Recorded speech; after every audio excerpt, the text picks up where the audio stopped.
21-asr o'zbek detektivi turkumida yozilgan yana bir qiziqarli o'zbek sarguzashtsevar kitobxonlariga o'zbek adibi tomonidan taqdim etildi. Kitob "Hidoyat ortidagi zalolat" deb nomlangan. Bu ikki qarama-qarshi so'zlarning o'zidayoq diqqatimizni tortib, o'ylashga majbur qiladi.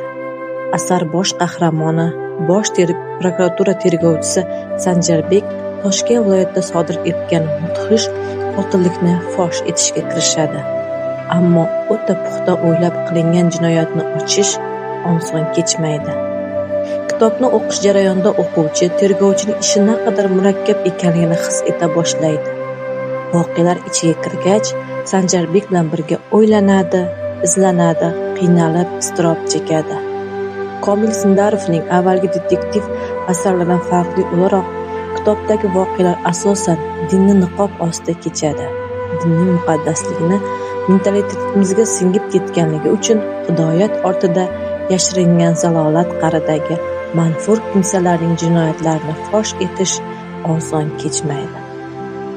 Voqealar rivojiga nazar tashlar ekanmiz, bosh qahramon navbatdagi yirik jinoiy ishni ochish uchun xizmat safariga otlangandayoq yo'lda, xizmat mashinasida tergovchi bilan haydovchi o'rtasidagi suhbatning o'zida bir talay hayotiy muammolarga ko'tariladi.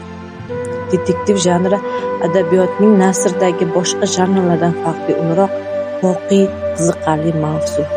Misol uchun Agata Kristi, Artur Conan Doyle kitoblari, Aleksandr Dyumaning Graf Monte Cristo nomli romani bundan necha yuz yillar avval yaratilgan, ammo hamon katta qiziqish bilan o'qiladi.